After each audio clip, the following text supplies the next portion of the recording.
"You cannot be serious right now. A baby at my age, with you." Those were the words that initiated everything. Not a declaration of love, not a failed business venture, not even a threat from a rival syndicate. Simply 7 words from a 65-year-old woman that would shatter families and friendships, proving that some miracles arrive amidst chaos. This narrative concerns Adebimpe Unli and Park Jin-woo, and their story unfolded in a manner so improbable that medical professionals are still endeavoring to provide an explanation. However, before delving into the pregnancy that defies logic, it is essential to grasp the identities of these individuals. For this situation transcended mere age or biology. It was about power, desperation, and the consequences when 2 individuals, each wounded, find each other under the most unfortunate circumstances. Adebimpe, or Bimpe as she was universally known, was not merely wealthy. She was untouchably affluent. The kind of fortune amassed through decades of importing textiles from China, real estate transactions spanning 3 continents, and investments that augmented millions into billions. At 65, she possessed half of Lagos's luxury market and owned properties dispersed from Maryland to California. Yet, there was something wealth could not procure for her: a child. 2 marriages had concluded identically, with divorce papers and medical reports all conveying the same conclusion: barren. Her ovaries had ceased functioning before she reached the age of 30. In Yoruba culture, a woman without children is deemed incomplete. This was a subject of hushed whispers at gatherings, a direct pronouncement from family members, and even her own twin sister, Kem, treated her as a pitiable figure requiring constant solicitude. Then there was Park Jin-woo, and this is where the complexities begin. Jin-woo managed the Korean district in New Jersey with an iron grip. Loan sharking, protection rackets, smuggling operations that extended from Seoul to Los Angeles. If it generated revenue and violated statutes, Jin-woo's organization was involved. He was 38, possessed movie star good looks, and was utterly consumed by fear of one thing: his secret being discovered. Park Jin-woo was impotent. Not merely a reduced sperm count, not just difficulties, but a complete, diagnosed, permanent impotence stemming from a childhood injury and a botched surgery in his 20s.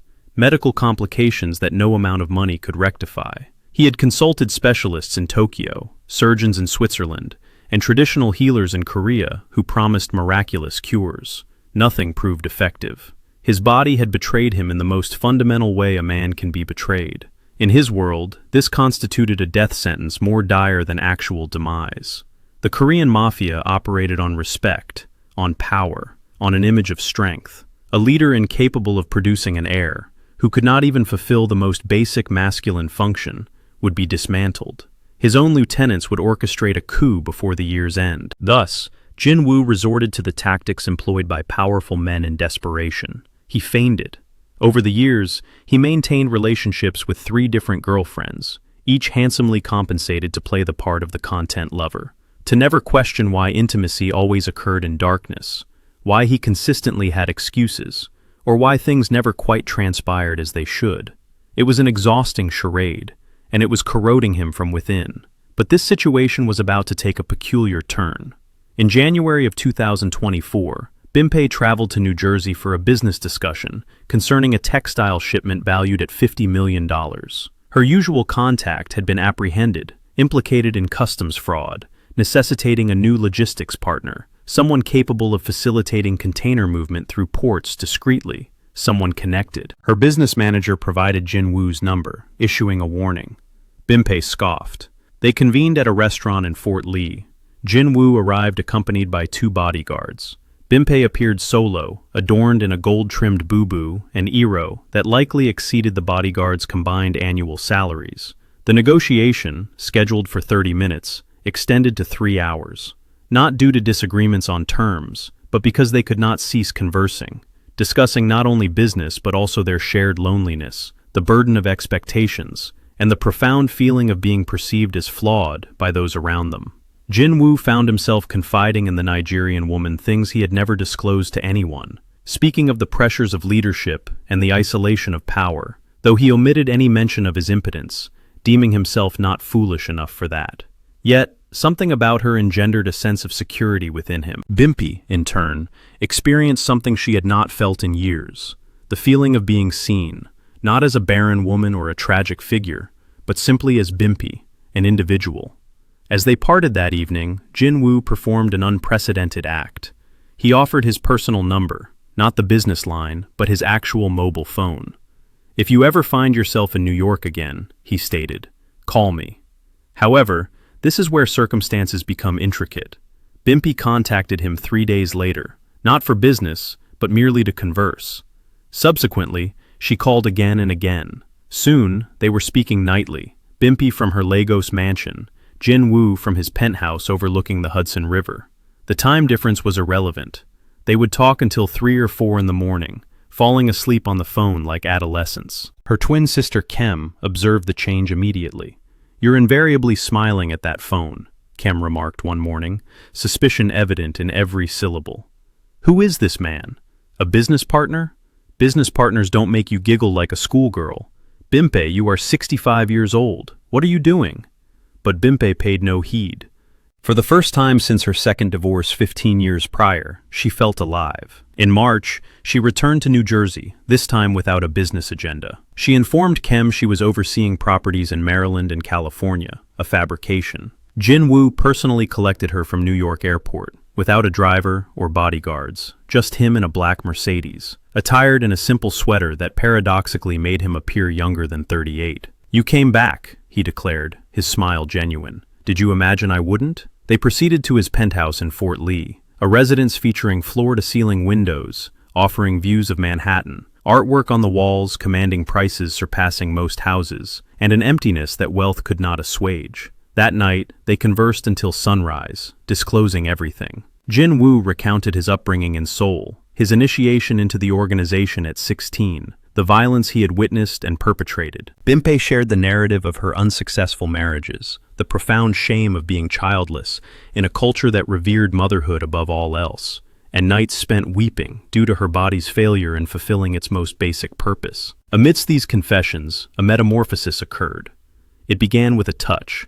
Jin-woo's hand rested on Bimpy's shoulder, intended as a gesture of comfort, but the resultant electrical current was instantaneous. Bimpy whispered. This is what Jin-woo anticipated. The familiar humiliation, the rising panic, the moment his body would fail him, compelling him to concoct an excuse, feign a phone call, anything to escape the mortification. Except, it did not occur. For the first time in 15 years, Park Jin-woo's body functioned completely, fully, impossibly. He was too stunned to comprehend, too overcome to question. They clung to each other as if drowning, finding a semblance of air. And for those hours, all else faded. His empire, her age, the sheer improbability of the unfolding events. As morning dawned, Jin-woo lay gazing at the ceiling, his mind a whirlwind. "That has never happened before," he stated softly. Bimpy turned to regard him. "What do you mean?" she inquired. And he confessed everything. The injury, the impotence, the years of pretense, concealment, and deception. The physicians who proclaimed it irreversible. The shame that had consumed him for over a decade. "I do not comprehend," Jin-woo articulated, his voice trembling. "With you, it was as if my body remembered how to function. Bimpy should have felt insulted, exploited, deceived. Instead, she emitted a laugh, a genuine, hearty laugh. "Do you realize how many doctors informed me my ovaries were defunct?" she countered. "How many specialists asserted I would never ovulate again? We have both been presumed broken, Jin-woo. Perhaps broken things mend each other." It was intended as a poetic, even romantic observation.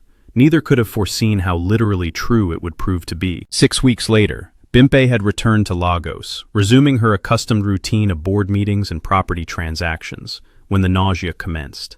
Initially, she disregarded it, attributing it to perhaps a bout of food poisoning from subpar seafood consumed at a restaurant in Victoria Island. However, the malaise persisted. For 3 consecutive days, she awoke with vomiting, dizziness, and an exhaustion that felt distinctly different from ordinary fatigue. Kem noticed. "You must consult a physician. It is likely menopausal symptoms." "I am 65, Kem." "Then go and confirm it is menopause. Stop being obstinate." Her physician was a woman she had known for 2 decades, Dr. Adewumi, one of Lagos's foremost gynecologists. She performed a comprehensive battery of tests, anticipating the confirmation of early menopause, or perhaps a gastrointestinal virus. When Dr. Adewumi re-entered the room, Her countenance was ashen. The room seemed to spin. Bimpe actually laughed. Dr. Adewumi presented the ultrasound image, a minuscule cluster of cells, a heartbeat that should not exist.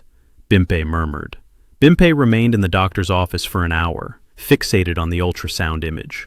At 65 years of age, after 30 years of being labeled barren, following 2 divorces, and a lifetime burdened by shame, she was pregnant. She contacted Jinwoo immediately. "What did you just say?" Jinwoo's voice was strained, tinged with what sounded unmistakably like terror. "I am pregnant, 6 weeks." The doctor confirmed it. Silence. Long enough that Bimpe checked if the call had dropped. "Jinwoo, that's not possible. I'm impotent. You know this." Every doctor said. "Apparently, both our doctors were wrong, because I'm looking at an ultrasound right now, and there's a heartbeat." More silence. "Bimpe, I can't have a child. Do you understand? In my world, if anyone finds out about my condition, they'll use this against me. They'll say the child isn't mine. They'll question my legitimacy as a leader. This could destroy everything I've built. So, what are you saying?" "I'm saying I need time to think." And he hung up. Bimpe stared at her phone for a long time. Then she placed one hand on her stomach and made a decision. She whispered to the tiny life inside her. But nothing about what came next would be fine.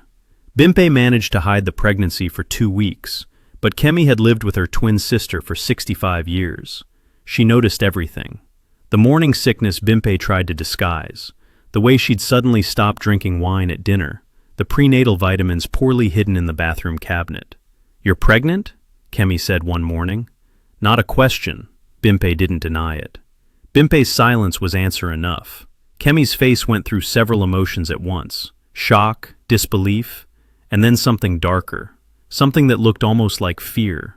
"You can't keep it," Kemi said flatly. "Excuse me, Bimpe. You're 65 years old. Pregnancy at your age is dangerous. You could die. And for what? To have a child with a criminal you barely know.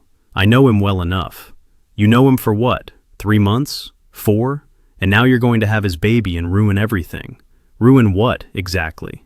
Kemi's mask slipped just for a second, but Bimpe saw it. The jealousy, the fear, the calculation.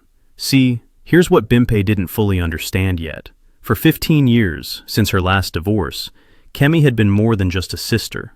She'd been Bimpe's heir. Her sons, Tunde and Femi, were the closest thing Bimpe had to children. And when Bimpe died, which everyone assumed would be in maybe 10 or 15 years, everything would go to Kemi's family. The houses in Maryland, California, and Texas. The properties in Lagos. The business empire worth over $800 million. All of it flowing to Kemi and her sons. But a baby changed everything. A biological child would inherit everything. Kemi and her sons would get nothing. "I'm just worried about your health," Kemi said, recovering quickly. "That's all." But Bimpe had seen the truth in her sister's eyes, and it chilled her to the bone. Meanwhile, in New Jersey, the organization gets suspicious. Jinwoo's second-in-command was a man named Kim Min-jun, smart, ambitious, and always watching for signs of weakness in his boss. And Jinwoo had been acting strange for weeks, distracted during meetings, taking calls in private, smiling at his phone like a fool. And worst of all, he'd made 3 separate trips to Lagos in 2 months, supposedly for business, but no new contracts materialized. "What's in Lagos?" Min-jun asked one evening, his tone casual, but his eyes sharp. "Textile deal? Big money?" "We don't do textiles. We do now. Boss has a woman in Africa. Rich one, old enough to be his mother. But you know how it is. I'm worried about my sister," Kemi said, playing the concerned twin perfectly. "She's 65, pregnant, and I think she's not taking this seriously. What are the real risks?" Dr. Adami was professional, but honest. "The risks are substantial. Gestational diabetes, preeclampsia, stroke, heart complications. At 65, pregnancy is extremely high risk. Statistically, there's a 40% chance of serious complications and a 15% maternal mortality rate." Kemi nodded, taking it all in. Then she asked the real question. If something were to happen naturally, a miscarriage for instance, would anyone question it? At her age? Dr. Adami's eyes narrowed. "Why are you asking me that?" "Just curious, understanding the medical realities." "Mrs. Omalaye, if you're suggesting what I think you're suggesting, I need to be very clear. Any attempt to terminate this pregnancy without Bimpei's consent would be both illegal and medical malpractice. Am I making myself clear? Perfectly clear, doctor. Thank you for your time. You want to end a miracle pregnancy? Do you understand what you are asking? This woman's body did something impossible, and you want to undo it because of money. Will you help me or not? I will tell you something for free. This child is protected by forces you don't understand. Whatever you try, it will fail. And when it does, the backlash will destroy you. Quote, 3 drops in hot liquid. Quote, morning sickness and spotting within hours. Miscarriage within a day. At her age, everyone will believe it was natural. Kemi stood in her Lagos apartment holding that vial, and for the first time in weeks, she felt a flicker of doubt. This was her twin sister. They'd shared a womb, shared every moment of life until they were 18. Kemi had been at both of their weddings, had held her when both marriages fell apart, had celebrated her business successes, and mourned her inability to have children. And now, Kemi was planning to murder her sister's miracle for money, for inheritance, for security. She didn't even need Bimpei. Had always taken care of her, would always take care of her. But fear is a powerful thing, and greed is even more powerful. Kemi pocketed the vial and went to Bimpei's house. But here's where everything goes wrong. Bimpei was in a video call with Jin Woo when Kemi arrived. After 3 weeks of silence, Jin Woo had finally called back, ready to talk about the baby, Jin Woo said through the screen. Bimpei felt tears streaming down her face. Kemi, standing in the doorway, heard every word, and something inside her snapped. This couldn't happen. Jin Woo couldn't be involved. If he came to Lagos, if he and Bimpei got serious, if they actually built a family together, it would cement everything. The baby would be real. The inheritance would be gone. She had to act now. That evening, Kemi offered to make Bimpei's chamomile tea, something she'd done 1,000 times before. Bimpei was in the bathroom dealing with another wave of morning sickness. Kemi stood in the kitchen, the vial in her hand.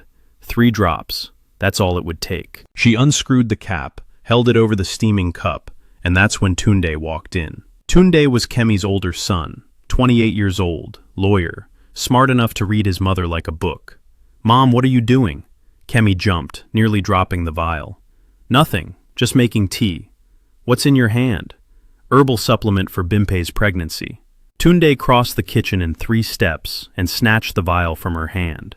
He opened it, smelled it, and his face went pale. "This is a poison. Mom, were you about to poison Aunt Bimpei? You don't understand. This baby will ruin everything for us, for you and Femi. So, you were going to kill it?" Tunde's voice was rising. Tunde slammed the vial on the counter. He grabbed his phone. Kemi asked, panic flooding her voice. Kemi lunged for the phone, but Tunde was faster. He was already dialing. In the bathroom, Bimpei's phone rang. "Aunt Bimpei, don't drink any tea Mom makes you," Tunde said the moment she picked up. "Don't drink anything from her. Come to the kitchen right now." Bimpei emerged from the bathroom, confused and pale. When she walked into the kitchen and saw Kemi's face, saw Tunde holding the vial, she understood immediately. Kemi tried to lie, Tunde said flatly. The silence that followed was the loudest sound in Lagos. Bimpei looked at her twin sister, the person who knew her better than anyone in the world, and saw a stranger. Bimpei stated softly. Kemi's face contorted. "I was scared. I did not know what else to do. You were ruining everything." "Get out, Bimpei. Get out of my house." Bimpei's voice fractured like thunder. "Take your sons, take your belongings and leave now." "Where am I supposed to go?" "I do not care. You attempted to murder my child, my miracle child. You are dead to me." Kemi looked at Tunde, hoping for support, but her son shook his head. "You did this to yourself, Mom. Do not look at me." That night, Kemi packed her possessions and departed. Femi was bewildered, Tunde was embarrassed, and Bimpei stood by her window, observing them load a taxi. One hand rested on her stomach, tears coursing down her face. She had lost her twin sister, but she had preserved her infant. Jin Woo arrived. The mafia overlord meets Lagos. Jin Woo disembarked in Lagos 24 hours later, accompanied by 2 security personnel and a strategy to remain for a minimum of 1 month. He had never visited Nigeria prior to this. The heat assailed him with physical force the instant he exited the aircraft. Murtala Muhammad Airport was a scene of pandemonium. Noise, throngs, hustlers attempting to seize luggage, and immigration officers who operated at their own leisurely pace. His security detail detested it immediately. Jin Woo found it thrilling. Bimpei personally collected him in a Mercedes S-Class. Upon entering the vehicle and beholding Bimpei's countenance, still beautiful but weary, marked by treachery, he embraced her wordlessly. "I apologize for fleeing," he murmured. "I was a coward. You are here now. That is what is significant." She conveyed him to her residence on Banana Island, a mansion so grand it rendered his New Jersey penthouse unremarkable. Security gates, marble floors, staff who moved with ghostly silence. "This is where you reside?" Jin Woo inquired, genuinely astonished. "This is where we reside, if you so choose." That night, after his security detail had been settled in guest quarters and the staff had retired, Bimpei recounted Kemi's betrayal in its entirety, the poison, and Tundai's intervention. Jin Woo's expression darkened. "Where is she presently?"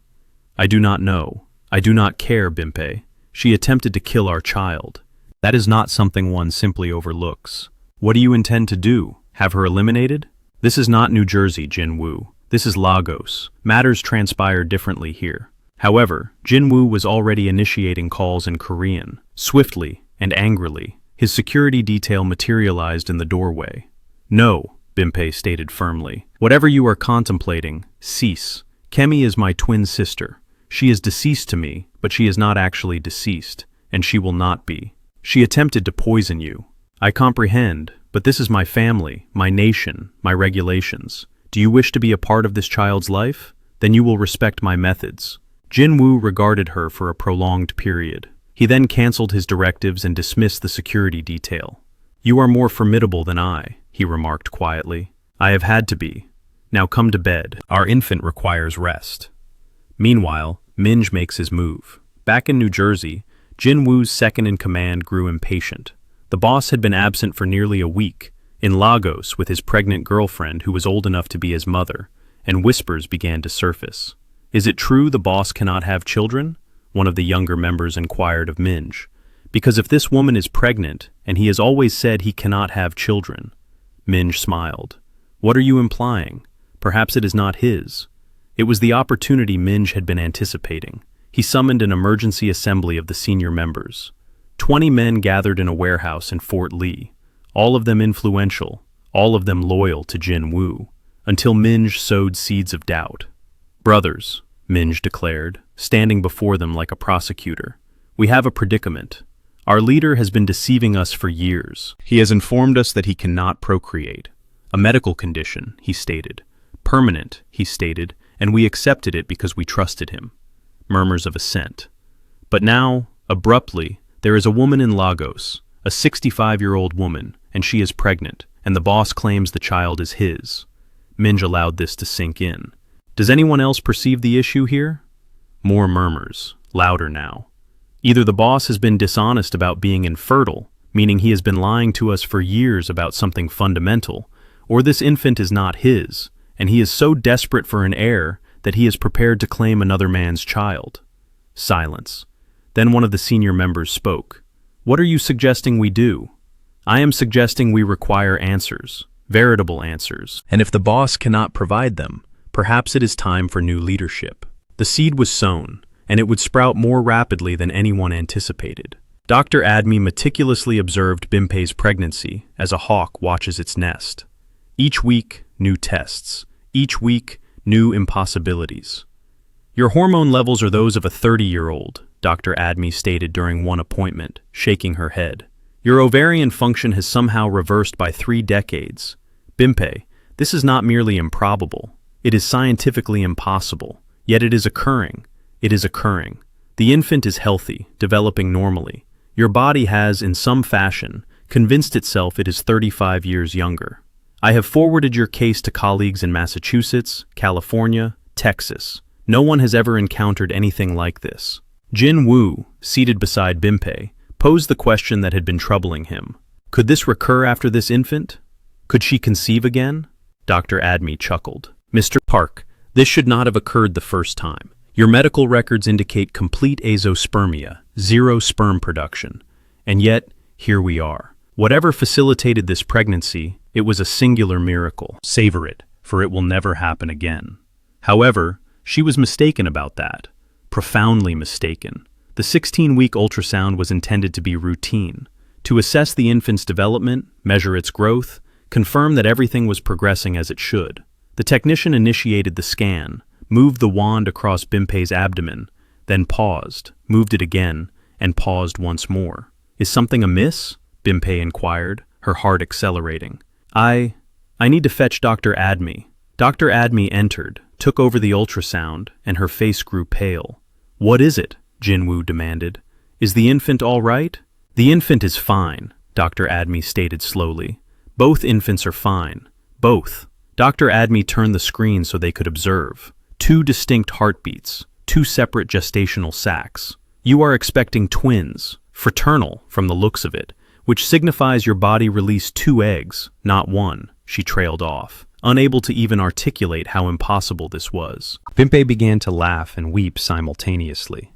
Twins at 65 years old, after 30 years of barrenness. Jinwoo simply sat there, stunned. He had transitioned from no children ever to 2 children in 4 months. However, this presented a new complication. Word traveled swiftly to New Jersey. The boss's girlfriend was pregnant with twins. Minj convened another emergency assembly. This time, the entire organization. 50 men in a warehouse, and the atmosphere was altered. Hostile. "Twins," Minj declared, letting the word hang in the air. The boss, who could not have 1 child, suddenly has 2 on the way. "Brothers, I will pose the question we are all contemplating. Are those children truly his?" The room erupted. Angry voices, demands for proof, calls for DNA testing. Jinwoo's phone rang during the meeting. He answered it, heard the uproar, and his jaw tightened. Quote, he informed Bimpei that night. Jinwoo looked at her. Bimpei stated simply, 3 days later, in a private laboratory in Lagos, with a technician flown in from California, they conducted a prenatal paternity test utilizing cell-free fetal DNA from Bimpei's blood. The results arrived within a week.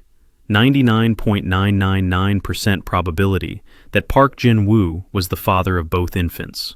When Minj witnessed those results, his attempted coup collapsed. The organization's doubts evaporated. However, the damage had been done. Jin-woo now knew that half his people had been prepared to depose him, that his authority bore fissures he had never perceived, and he made a decision that would alter everything.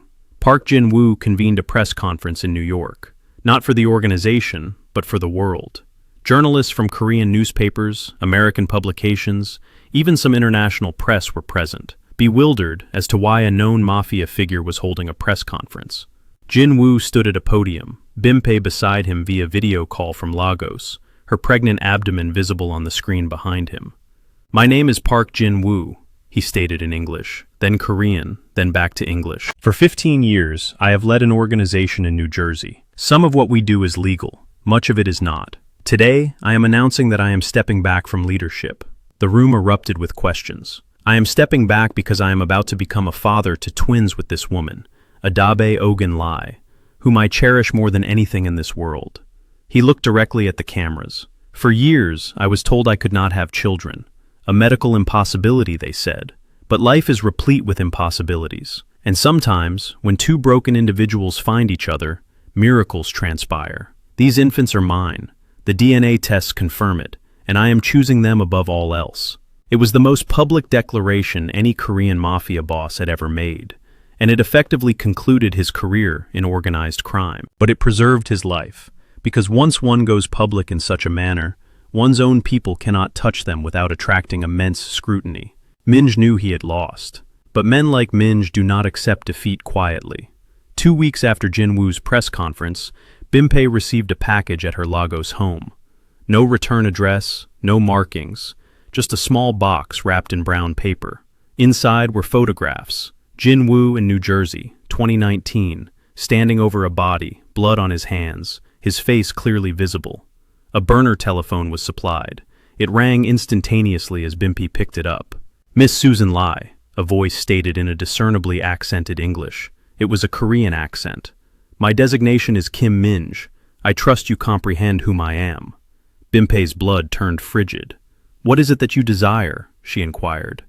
Your paramour terminated my profession when he departed, destabilized a complete consortium, incurred me millions in earnings and esteem. Therefore, I shall now dismantle him by transmitting my aged depictions to the FBI, the New York Police Department, and Korean authorities. You see, Jin-woo may have abandoned the clandestine life, but his transgressions do not vanish. That photograph originates from a homicide in Fort Lee. The individual deceased was a rival gang affiliate. The case remains unresolved. With this substantiation, Jin-woo will be incarcerated for no less than 25 years.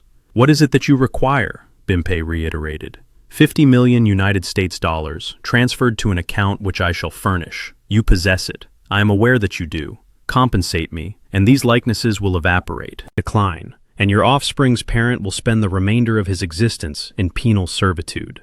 The communication concluded. Bimpei remained seated, her hand resting upon her abdomen, sensing the movement of both fetuses within her. She could afford the sum. 50 million was a substantial amount, yet within her financial capacity. Liquid assets could be mobilized within a 24-hour period. However, this would not culminate with a solitary transaction. Min-jae would persist in his demands, systematically depleting her enterprise while leveraging Jin-woo's liberty as a hostage. She required an alternative resolution. Bimpei initiated a communication with an individual she had vowed never to engage with again.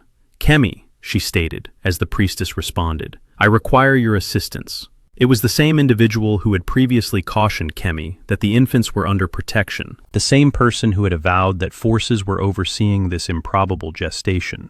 "I was cognizant that you would telephones," Aya Kemi declared.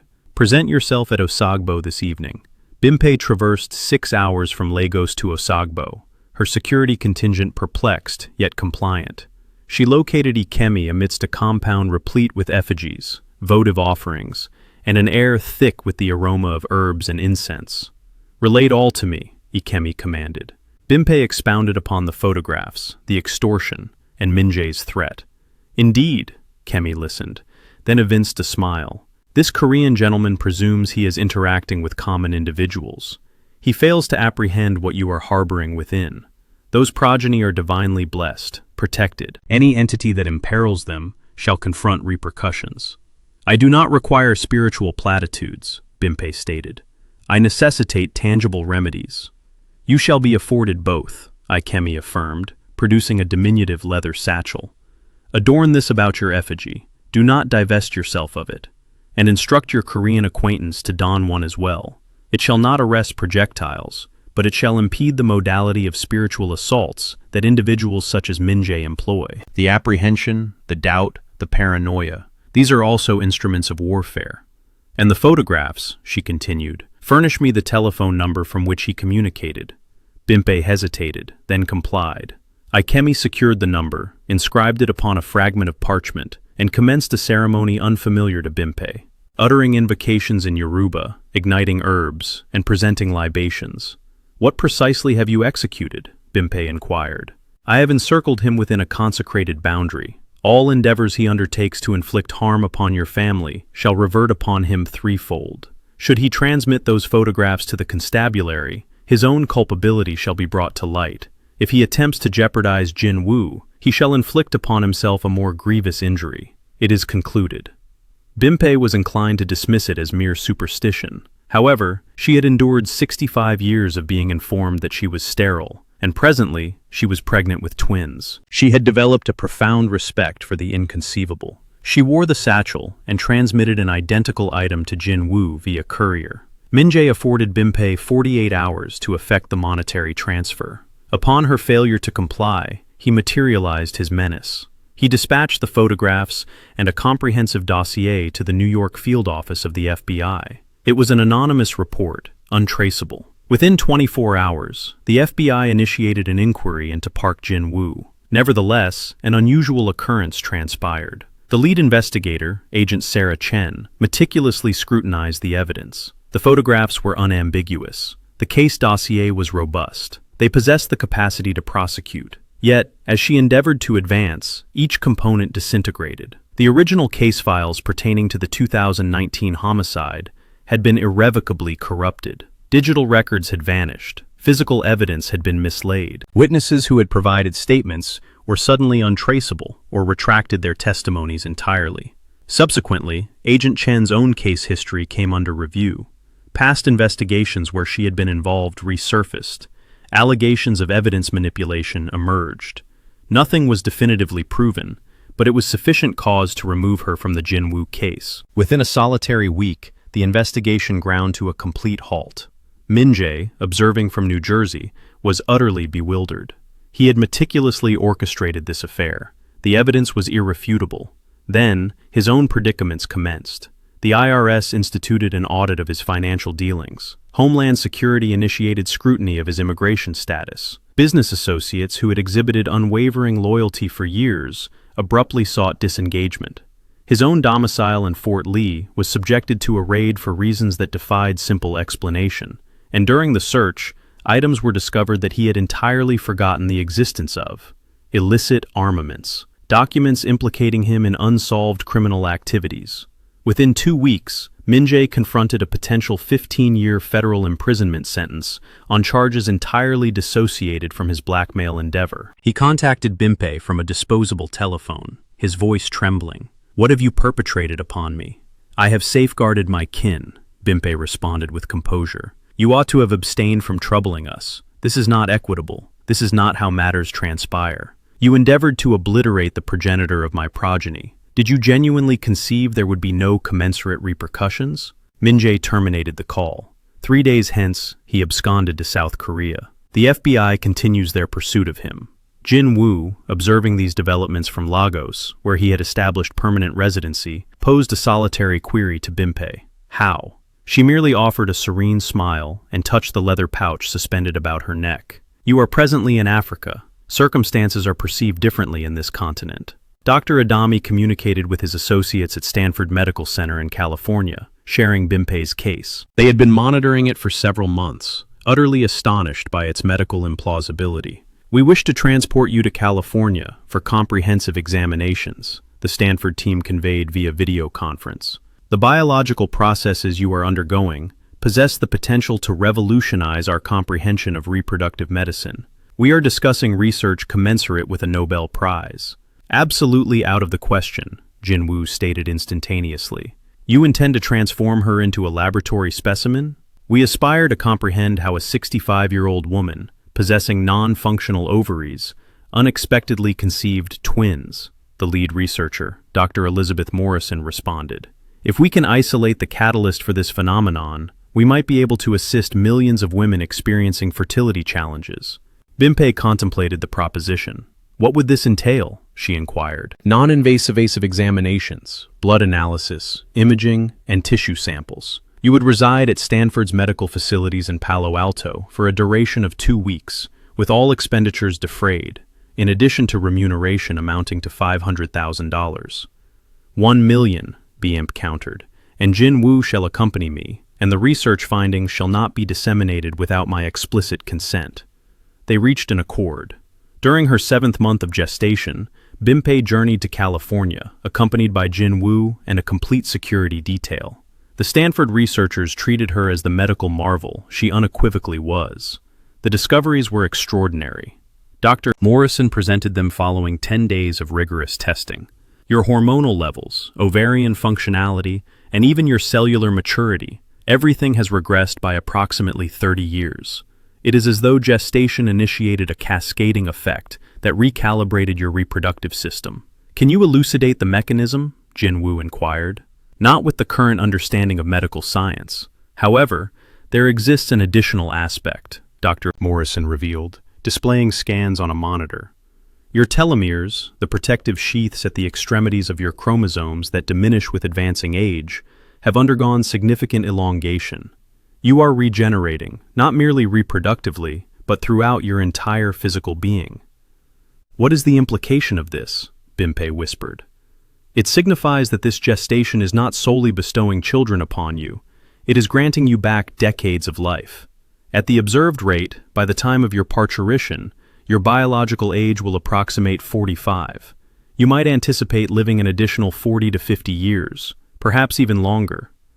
The chamber fell into profound silence. Jinwoo extended his hand to grasp Bimpei's. They had sought a miraculous infant, only to discover an anomaly that fundamentally altered the established principles of human biology. Kem had spent 6 months sequestered in a modest apartment in Eid, sustained by her savings, observing the unfolding of her sister's existence through social media chronicles and media reports. The pregnancy, the announcement of twins, the international press coverage, Jin Woo's dramatic withdrawal from organized crime, and the Stanford research initiatives. Every consequence Kem had endeavored to forestall had materialized nevertheless, and she had consequently forfeited all. Tunde refused to engage with her. Femi made infrequent visits. His gaze invariably weighted with disappointment. Her acquaintances had gradually distanced themselves once word disseminated regarding her attempted actions and the depletion of her inheritance. Bimpe had publicly revised her testamentary disposition, bequeathing her entire estate to the twins. One evening, Kemi, imbibing inexpensive wine within her apartment, arrived at a resolute decision. She contacted a journalist affiliated with the Punch newspaper in Lagos. Kemi divulged. The journalist evinced keen interest, exceedingly so. 2 days hence, the Punch featured a front-page exposé. The article was utterly devastating. Kem had furnished them with comprehensive details of Jin Woo's alleged mafia associations and particulars of the blackmail scheme. It further included conjecture as to the authenticity of the gestation, proposing it as an elaborate publicity stratagem. She had distorted facts, interwoven falsehoods, and portrayed Bimpe as a desperate elderly woman who had fabricated a pregnancy to ensnare a criminal merely half her age. The report achieved widespread virality across Nigeria within hours. Bimpe and Jin Woo were still situated in California when the report surfaced.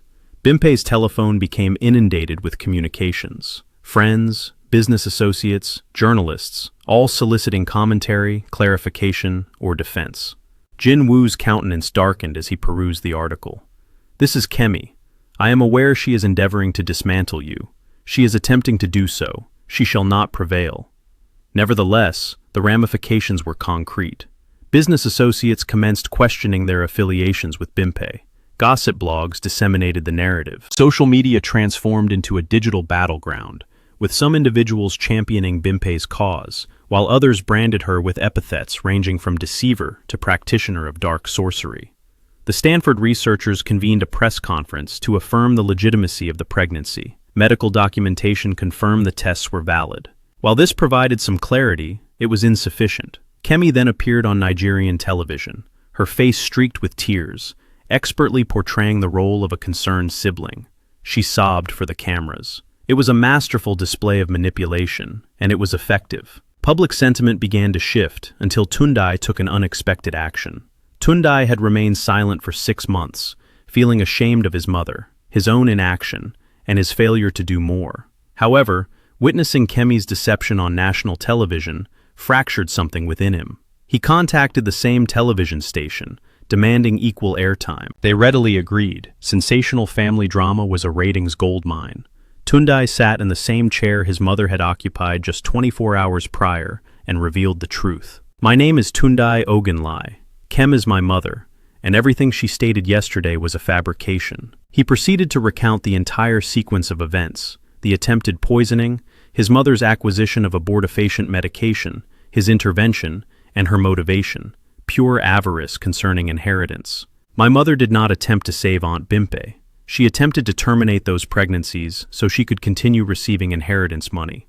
I intervened. I reported her. And now she is attempting to rewrite history and cast herself as the victim." He then presented corroborating evidence: text messages from his mother discussing the inheritance, communications with a herbalist in Cotton, and bank statements detailing payment for the poison. "My mother is not a concerned sister. She is an individual who prioritized money over family, over the miraculous lives those babies represent, and I will not permit her falsehoods to stand." The interview achieved greater virality than Kemi's initial appearance. Within 24 hours, the prevailing narrative had completely reversed. Kemi transitioned from a sympathetic figure to a villain. Her social media feeds were inundated with death threats, forcing her to disconnect her phone. Meanwhile, Bimpe, observing from California, contacted her nephew for the first time in 6 months. "Thank you," she said simply. "I should have spoken sooner." "You spoke when it counted," he replied. "That is what matters. Can I be a part of their lives? The twins? I am aware of what my mother did. You are not your mother. Those children will need a family that loves them. You are always welcome in their lives." Tundai wept, tears he hadn't shed since childhood. Bimpe returned to Lagos in her 8th month of pregnancy, visibly carrying twins, radiating a glow that made her appear decades younger than her actual age. Dr. Admi had assembled a specialized medical team for the delivery, including a high-risk obstetrician from Texas, neonatal experts from New York, and a surgical team on standby.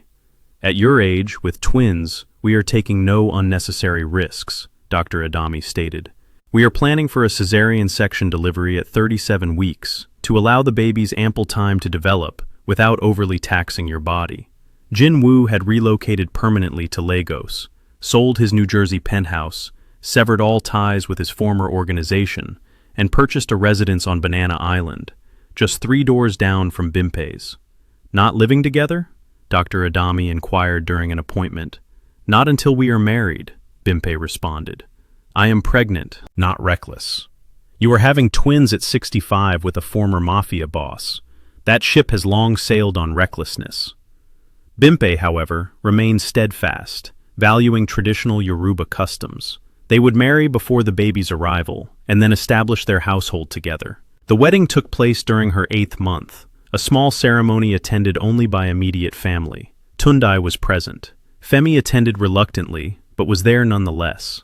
Some of Bimpe's business associates were also in attendance. Kemi was not invited. The ceremony was beautiful, blending Yoruba traditional rites with elements Jin Woo desired from Korean culture. During the tying of the ceremonial cloth that bonded the bride and groom, Jin Woo whispered in English, "I found you when I believed I would never find anyone." "You found me when I thought my life was over," Bimpe replied. "Now, we begin again." Week 37, September 2024. Lagos was experiencing unusual weather patterns, with thunderstorms that meteorologists could not explain, and lightning strikes repeatedly hitting the same locations. Bimpe went into labor naturally at 3 in the morning. The contractions began mildly, then intensified rapidly. Jin Woo personally drove her to the hospital, nearly causing 3 collisions in his haste. The medical team was prepared. Dr. Adami had anticipated every possible complication, including hemorrhage, preeclampsia, cardiac arrest, and stroke. At 65, even with Bimpe's biologically reversed age, the risks were considerable. However, the delivery proceeded with remarkable ease, inexplicably so. The cesarean section took 45 minutes, resulting in 2 healthy babies, a boy and a girl. The boy emerged first, his cry loud enough to be heard in the waiting room. The girl followed 3 minutes later, quieter but alert, her eyes wide open from the moment of her birth. "There were no complications," Adami exclaimed, her voice filled with awe. Jin Woo held his son for the first time and wept openly, without shame. This was the man who had ordered deaths, led a criminal empire, and lived 38 years believing he would never be a father. Holding a tiny infant, he completely broke down. Bimpe cradled her daughter, feeling a sense of completeness she hadn't experienced before. The void she had carried for 30 years, the shame, the grief, the feeling of being broken, was filled and overflowing. "What will you name them?" Dr. Adami inquired. Bimpe looked at Jin Woo. They had discussed this. "The boy is Olufemi," Bimpe stated. "It signifies that God loves me, as this is God's love made manifest." Jin Woo smiled. "And the girl's Korean name is Minso. It means calm and auspicious. In English, we will call her Grace, because that is precisely what she is." Olufemi and Grace Park, born to a 65-year-old Nigerian billionaire and a 38-year-old former Korean mafia boss. Medical impossibilities materialized. The thunder outside the hospital ceased the moment they were born, and the weather cleared. By sunset, Lagos was graced with the most beautiful sky anyone had witnessed in months. 3 months later, as the world began to take notice, the Stanford research team published their findings in the New England Journal of Medicine, with Bimpe's consent. The article, titled, quote, became the most downloaded medical paper of 2024. News outlets globally, including CNN, BBC, and Al Jazeera, clamored for interviews. Bimpe declined them all, as her focus was not on fame, but on her family. However, women began reaching out, thousands of them. Women in their 50s, 60s, and 70s who had been told they could never conceive, women who had lost all hope. They asked, Bimpei possessed no answers, nor did the Stanford team. They had documented what occurred, but not the underlying cause or how to replicate it. Dr. Adami said when Bimpei sought her opinion. One woman, Patricia, a 62-year-old from Maryland, flew to Lagos specifically to meet Bimpei. She had read every article and followed every update. Patricia implored, tears welling in her eyes. Bimpei allowed her to visit, introduced her to the twins, now 3 months old, thriving and developing perfectly, and shared the medical records and Stanford research. Patricia held Grace for precisely 5 minutes, weeping throughout the entire time. She whispered. 2 weeks later, Patricia's doctor contacted Bimpei with astonishing news. Patricia was pregnant. At 62 years old, after 15 years of menopause, her body had spontaneously begun ovulating again. "Did you do something to her?" the doctor asked. "Some treatment? Some procedure?" "I merely let her hold my baby," Bimpei replied. 3 additional cases emerged over the subsequent 6 months. Women who had met Bimpei, held the twins, and been in their presence subsequently became pregnant under inexplicable circumstances, defying medical impossibility. The Stanford team expressed a desire to investigate. There might be some form of hormonal transfer, pheromones, something biological that we do not yet comprehend, Dr. Adami theorized. "I have a simpler explanation," Bimpei responded. "My children carry a blessing. They are living proof that the impossible can occur. And sometimes, simply being near living proof is enough to initiate change." 1 year later, a family portrait captured Olufemi and Grace as they celebrated their first birthday. The celebration was grand, a fusion of traditional Yoruba and Korean customs. Tundai attended with his new girlfriend. Femi arrived with his wife and their own baby daughter, Grace's first cousin.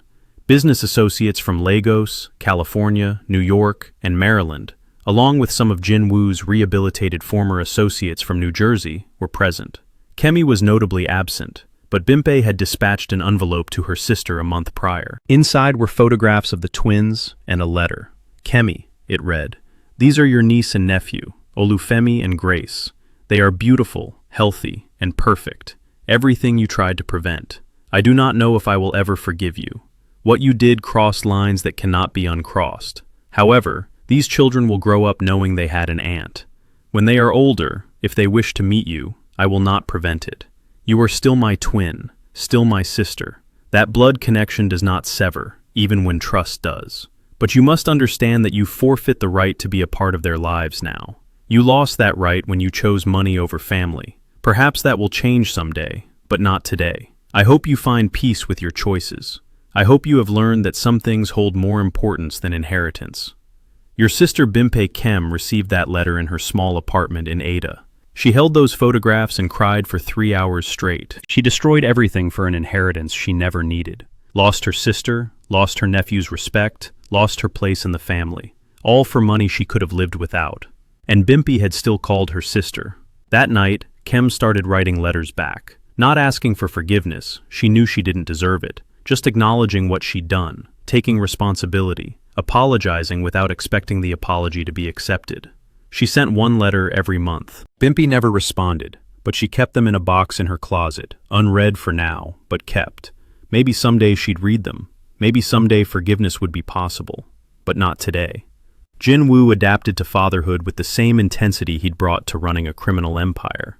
He learned Yoruba from Bimpei, practiced Korean lullabies, researched every aspect of child development with obsessive detail. "You're intense," Bimpei said one night, watching him study a book about infant cognition at 2 a.m. "I lost 38 years of my life thinking I could never have this. I'm not wasting a single moment now." He'd cut all ties to the organization. Minjae was still in hiding somewhere in Asia. The New Jersey operation had fractured into smaller groups, none with the unity it had under Jin Woo's leadership. He didn't miss it, not even a little, Bimpei asked him once. Jin Woo admitted. His former associates couldn't understand it. The few who still had contact with him called occasionally, confused by his transformation. "Boss, you gave up everything for this?" one asked during a video call, seeing Jin Woo with both twins on his lap, covered in baby food. "No," Jin Woo replied. "I gave up nothing to gain everything." Bimpei's businesses continued thriving. The pregnancy had generated so much publicity that her brand had exploded globally.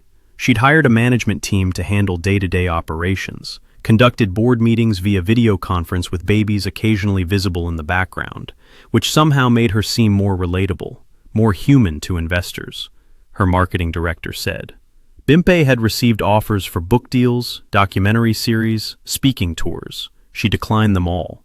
But she did establish something, the Ada Bimpei Foundation for Women's Reproductive Health, funded with $100 million of her own money. The foundation supported research into age-related fertility issues, provided grants to women pursuing fertility treatments, and offered support services to women dealing with infertility.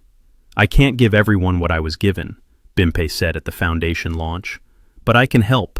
I can fund research. I can support women who are where I was, hopeless, broken, thinking their dreams are impossible. If my story does nothing else, it should give people hope." The foundation's headquarters were in California, with satellite offices in New York, Texas, and Lagos. Dr. Admi conducted routine checkups on Olawale Femi and Grace every 3 months. At 18 months, she noticed something unusual. Both children were developing faster than normal. Not dramatically. They weren't prodigies or savants, but their cognitive development, language acquisition, motor skills, everything was ahead of standard milestones. "Grace is speaking in full sentences," Dr. Admi noted. "Most children her age are doing 2-word phrases, and Olu Femi's problem-solving skills are remarkable. Watch." She set up a simple puzzle, the kind designed for 3-year-olds. Olu Femi solved it in under a minute. "Is something wrong with them?" Jinwoo asked, worried. "Wrong? No, they're just advanced. Possibly a side effect of the circumstances of their conception and gestation. The same biological anomalies that allowed them to exist might be affecting their development. Will it continue? I have no idea. We're in completely unprecedented territory. They're not just smart," Bimpei's sister, Tundun, observed during a family dinner. "They're aware, like they understand things kids their age shouldn't understand." It was true. Both children had a quality of perception that was unusual. They noticed emotional undercurrents, picked up on unspoken tensions, seemed to understand adult conversations, even when the words should have been beyond them. "Should we be concerned?" Bimpei asked during one of their occasional consultations. "Concerned? No. Respectful? Yes. These children were born from impossibility. They carry that impossibility in their bones. They will be extraordinary. Your job is to protect them while they figure out what that means." 4 years after the poisoning attempt, Kem appeared at Bimpei's gate. Security called up to the house. "Ma, there's a woman here. Says she's your sister. Should we send her away?" Bimpei's first instinct was yes. She'd built a life without Kem. A good life. Her children were thriving. Her marriage was strong. Her business was successful. Why reopen old wounds? But Jinwoo, overhearing the call, said something that changed her mind. "Our children should know their aunt. Not now. They're too young to understand. But someday, and when that day comes, will you regret not trying?" Bimpei looked at him for a long moment. Then she told security, "Send her to the guest house. I'll meet her there in an hour." "Bimpei, thank you for seeing me. I'm not ready to forgive you. I know I don't deserve forgiveness, but I needed to say to your face, I'm sorry. Not because I want back in your life, not because I want to meet the children, just because it's true. I'm sorry for what I tried to do. I was greedy and scared, and I let money turn me into a monster." Bimpei sat across from her twin, studying her, looking for deception, for manipulation, for the ulterior motive. She found only genuine regret. "What do you want, Kem?" "Nothing. Just to apologize and to tell you I've been in therapy for 3 years, working through the greed, the jealousy, the resentment, understanding why I did what I did. It doesn't excuse it, but I understand it now. And I'm proud of you. I should have said that 4 years ago. I should have celebrated your miracle instead of trying to destroy it. You got everything you deserved. I'm glad." They talked for 2 hours, not reconciling. That would take years, if it happened at all. But beginning the process, acknowledging the past, leaving open the possibility of a future. "The twins?" Kemi asked carefully. "Can I at least know their names?" "Olafemi and Grace." Kem smiled through tears. "Beautiful names for what I'm sure are beautiful children." "They are. Maybe someday I'll meet them. Maybe, Bimpe said, but not today. Kemi nodded, accepting this. She left that afternoon, driving back to Ada, with something she hadn't had in 4 years. A tiny fragment of hope. Olawale Femi and Grace are now 4.5 years old. They attend an international school in Lagos, where teachers describe them as remarkable and unnervingly perceptive. Bimpe is 69, but looks 45. The biological age reversal has stabilized. Dr. Admi says, Jin Woo turned 42 last month. He runs a legitimate security consulting firm now, using his old connections for legal purposes. He helps businesses navigate complex situations, provides risk assessment, occasionally consults with law enforcement on organized crime cases from the other side. Now, they split their time between Lagos and a house they bought in California, Palo Alto, near Stanford, where Bimpe remains involved with the ongoing research into what happened to her. 13 women globally have now experienced spontaneous fertility restoration after contact with Bimpe or the twins. Stanford is investigating it as a serious phenomenon, though they still can't explain the mechanism. Maybe some things aren't meant to be explained, Bimpe tells Jin Woo one evening, watching their children play in the yard. Maybe miracle is enough. Min-jae surfaced last year in Seoul, facing multiple charges. He tried to rebuild an operation there, failed spectacularly. Jin Woo received a call from him. One last attempt to threaten, to manipulate, to regain some power. Your children will never be safe, Min-jae said. I'll make sure of it. Jin Woo just laughed. Min-jae, you tried to destroy my life. Instead, you forced me to leave and build a better one. Everything good I have now, my wife, my children, my peace, it exists because you pushed me out of that world. So, thank you. He hung up and blocked the number. The last they heard, Min-jae is in Korean prison, serving 12 years for various financial crimes. Bimpe sits for an interview 5 years after the twins' birth. Her first real interview for a documentary about medical anomalies that the Stanford team is producing. What do you want people to learn from your story? The interviewer asks. Bimpe thinks carefully. That impossibility is subjective. Every doctor informed me I was barren. Every specialist corroborated it. For 30 years, I trusted my body was impaired. Then one night with one individual, everything altered. Why? We still lack understanding. Science cannot account for it. Perhaps it never shall. Do you believe it was divine intervention? I have faith in miracles. I believe the universe occasionally bestows upon us what we require, precisely when we have ceased anticipating it. I believe Jin Woo and I discovered each other because we were both broken in compatible ways. And I believe these children exist because love possesses a greater potency than medicine. That is not very scientific. No. Bimpe offers a smile, but neither is anything that transpired to me. The documentary crew requests a family portrait. Bimpe, Jin Woo, and the twins together. Grace refuses to remain stationary. She is adorned in a traditional Yoruba and bubba that Bimpe had specially fashioned for her. But she continually clambers onto her father's lap, then leaps off, then climbs again. Olafe remains perfectly still, observing the camera equipment with profound inquisitiveness. How does it apprehend light? He inquires of the cinematographer. The question is intricate for a 4-year-old. The response he receives is simplified, but Olufemi frowns as if he perceives he is being patronized.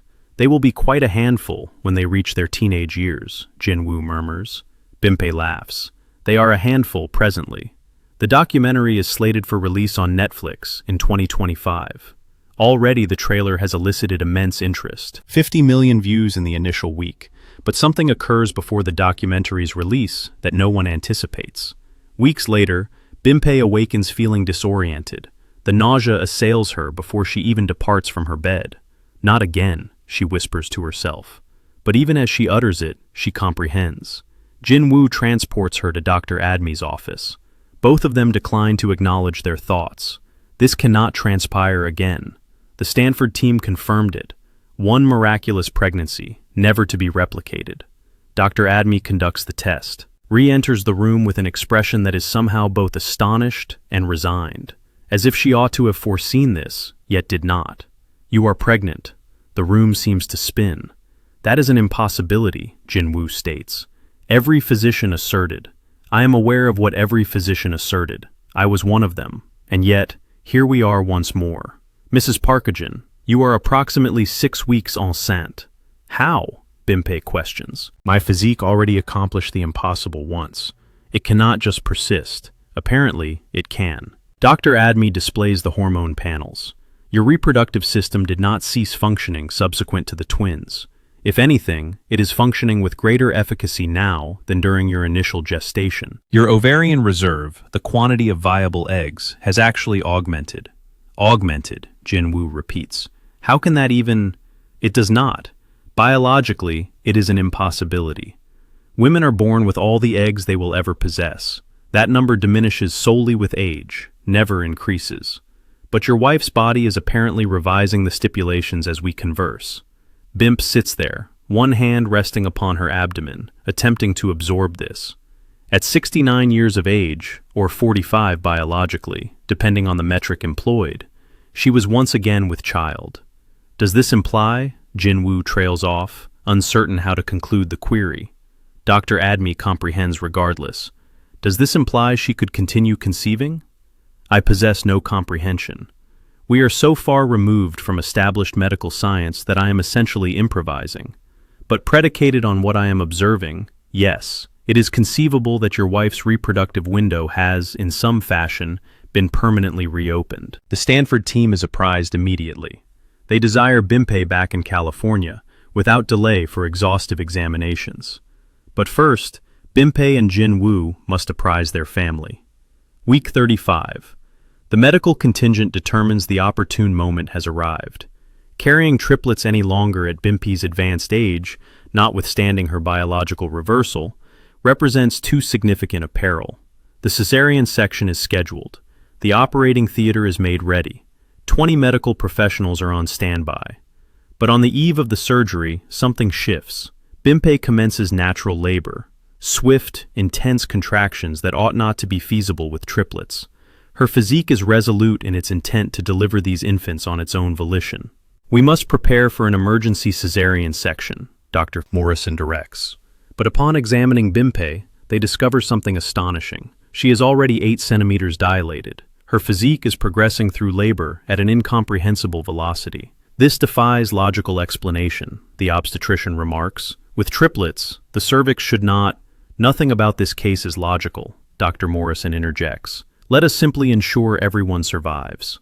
3 hours hence, Bimpei delivers naturally. All 3 infants, without complications. First emerges a boy, 8 pounds, emitting a powerful cry indicative of impressive lung capacity. Second, a girl, 7.5 pounds, tranquil and observant from the instant of her arrival. Third, another girl, 8 2/10 pounds, who enters the world with open eyes, seemingly scrutinizing her surroundings immediately.